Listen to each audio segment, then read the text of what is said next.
Check the fluids in the old RTV. The first thing you need to do is lift up the bed. If it's running, obviously you can just power it up. If it's not running and you want to be smart and not churn up the oil before you check it, you can use the put the handle in float mode, which is all the way forward. You can lift the bed up and then with your other hand put it back out of float, and then it'll sort of hold up. But the important thing is once you get it up, you want to put this brace in so that if something hydraulically fails and the cylinder retracts, it's not going to crush you. And this normally lives right down there on the frame. And you can see by the clean spot, you set it up there. And then if you've done it manually, you're probably going to be holding the bed up and it's going to sink down on that. But in any case, I'm sure you can figure out a way to get the bed up, put the safety bar in, and then you can check the oil and hydraulic fluids. Hydraulic is down here. Oh, let me see if I can get some light in here. The reason you want to prop the bed up is because you do have to physically put your body underneath of it. So to check the hydraulic fluid, all right, see mufflers here, use that as a reference. There's a dipstick right here. You'd pull it, wipe it, stick it in, and look at it again. I already did that, it's wiped. I don't know if it shows up on camera, but I topped it off, so it's filled all the way up to the upper mark. You want the fluid level in between those marks. Be very careful when you put the dipstick back in that you get it right in the hole. Because see all that crud around it that is always there? You don't want to knock any of that crud in. If you do need to add fluid, you pull this rubber cap off, again carefully not to knock any of the crud in. And there's a metal screen in there. You pull that out, put your hydraulic fluid in there. Oh look, there's crud trying to get in already.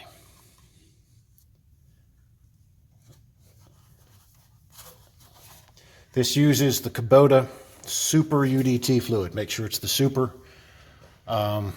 Just the way the transmission is, it likes the super fluid.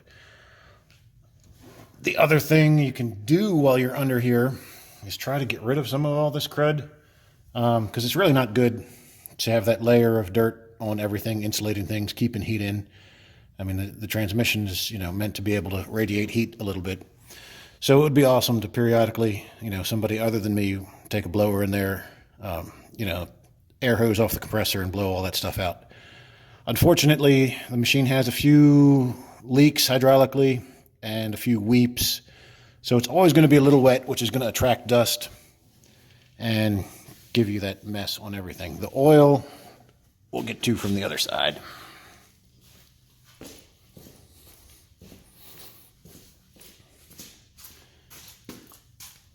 The oil dipstick is right here on this side of the motor. Now, I just changed the oil, so it's nice and clean. When you check the oil, it's going to be black, but you want to make sure it's between the two holes in the dipstick. And again, carefully get it back in where it's supposed to be. If you need to put oil in it, here on top of the valve cover. Again, just be careful to not knock any crud in because that's where important parts are right there. It uses the Kubota 10W30. Engine oil. Hydraulic. Super UDT.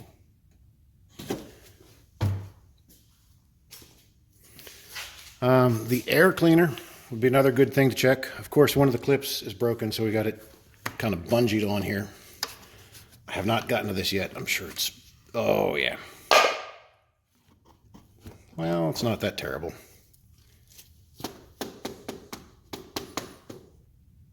And there is a secondary filter that has gotten cruddy. Alrighty, back to it. I had a visitor in the shop. Got me a little sidetracked. So the air filter, the secondary filter, the fact that it's dirty is not good. That means the primary must have failed and let some crud in. You don't really clean out the secondary filters. I'm going to get a replacement. So we'll put that back in. I knocked out some of the junk from the primary. There's a lot of junk in there, and apparently, maybe right there, it's leaking. So you can blow them out carefully with a compressor too. You just want to be mindful that you don't blow any holes in it, but this filter is shot. It's also old. Was that 2018?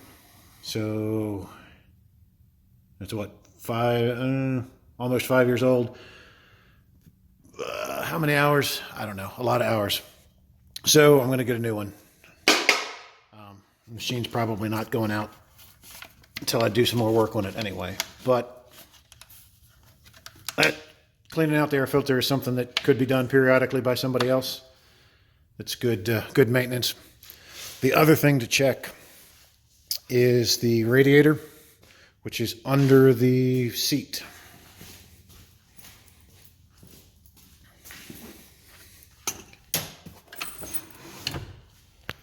So there's this rubber shield. Flip that out of the way. There's the radiator.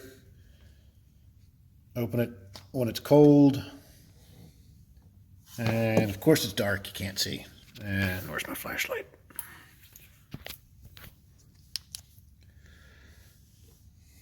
We got some coolant in there. A little bit of rust, but this machine's had some real serious rust issues.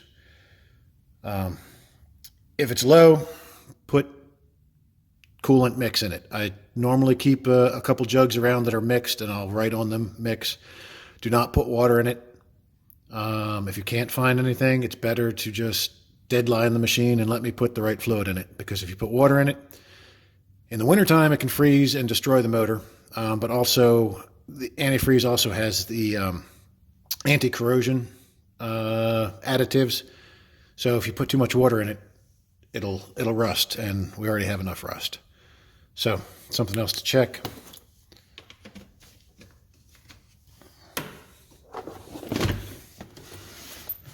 Also, be careful how much stuff piles up underneath the seat.